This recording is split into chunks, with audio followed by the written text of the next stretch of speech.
Welcome back to Holiness to the Lord. And this time, I'm not covering any specific scripture, but I just want to talk a little bit about things I've been pondering on, researching, and studying in regards to temples and scriptures in ancient times. So I was thinking about temples in ancient times and how it differs from temples in modern times. In modern times, you can, whenever you want to, simply travel, whether it be even in places very far from temples. It can be a several day trip, but especially here in the United States or places where there are large populations of members of the church, it's hours at most and as little down to 20 minutes to get to the nearest temple. You get to go in person, you get to participate in ordinances, and you get to go home just like that. Ancient times in temples, there was only one temple. It was in Jerusalem. You lived a decent ways away, and you would have to make a pilgrimage. You would have to spend several days of walking to get there. And it wasn't a simple process. You couldn't just put your life on hold, whether you had flocks or merchandise or fields. Those were things that needed to be taken care of, and you couldn't just drop everything, go to the temple, and come back, and everything would be fine. There was a lot more time commitment there. And also, in ancient temples, it wasn't that every single member got to go to the temple and participate in the ordinances. You would potentially send somebody with a sacrifice into the temple, and there were a limited number of people who could even start to see the process, but then the priest would take the sacrifice from you and they would go perform the ordinance, and it wasn't nearly as involved. Similarly, modern scripture to ancient scripture, we sometimes take for granted, the printing press. We take for granted that we have more copies of scripture than people alive today. And in ancient times, if in the Old Testament, for example, if your synagogue had a copy of the scriptures, you were doing pretty good, especially if they had a copy of all the scriptures and not just the basic ones. Anyway, so there's this disconnect in ancient times between your average everyday person and the scriptures, and your average everyday person and the ordinances performed in the temple. So because of that, there's a need for accessibility, a need for religion to play a more prominent role in your life.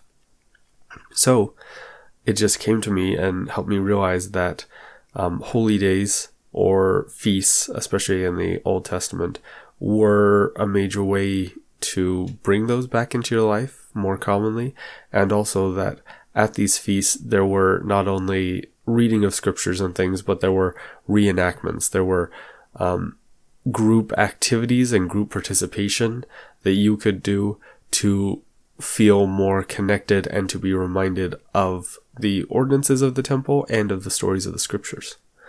So, for example, the story of Job, it's really written like a theater play.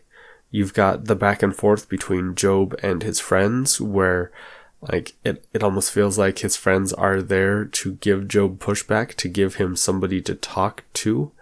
It's not just a third person narrative just talking about Job. You get dialogue back and forth between Job and his friends. Don't know if they actually existed and actually presented their concerns like they do in the book, but it seems to be very dramatized in that way. And similarly, in that story, you've got God and Satan talking together, and Satan's like, "Oh, if I go and do this, God, would you let me?" And God's like, do that, and we'll see if he stays good.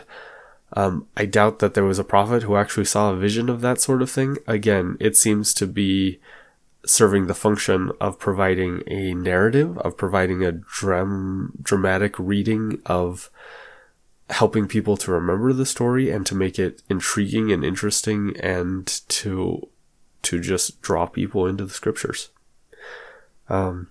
Similar to this, there are times in the scriptures, and obviously I go over a lot of them here, but parallels between different scripture stories and the temple or tabernacle. For example, Moses on the Mount Sinai, the children of Israel came to the Mount Sinai, but they didn't actually want to go up onto the Mount Sinai, kind of like the outer wall in the tabernacle that they hauled through. The children of Israel could come close, but they wouldn't actually come too close to the presence of the Lord.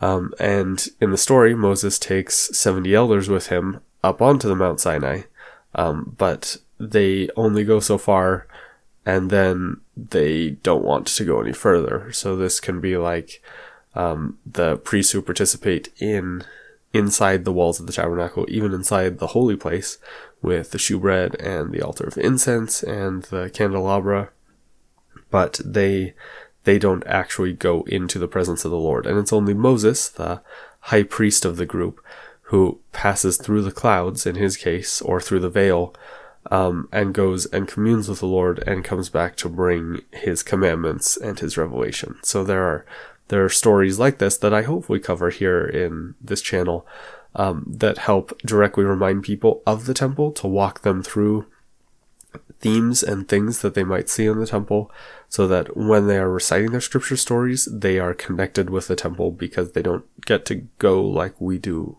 nowadays. Anyway, this also is showed in other things, like at the Feast of the Passover, when they eat the unleavened bread and the bitter herbs, and they have to be dressed as if they're ready to go right then. Or Feast of the Tabernacles, when they build their temporary shelters to kind of remind them of the time wandering in the wilderness. These are ways to reenact the scriptures, and also to participate in dramatizations that bring them closer to the temple and its ordinances. And there are other times in the scriptures where I will get to, a couple come to mind in the Book of Mormon, like King Benjamin's speech, where the people cry out with one voice and they say like certain lines together. And I always thought, oh, that's cool, like they must be quoting something they know. And it could have been related to the temple ordinances they had. What I'm really coming more to think is that in instances like that, like they gathered around the temple, and King Benjamin was literally acting out the ordinances of the temple in the communal way that they would have done back then. That it was a thing that was an interactive process to bring people in and have people participate in temple ordinances, in reenacting, acting out, and living their religion and their scripture in a way that we some ways imitate today, but in many ways differ. Anyway, just wanted to get those thoughts out there while I'm still chugging away through the book of Deuteronomy. Thanks, and hope you enjoyed.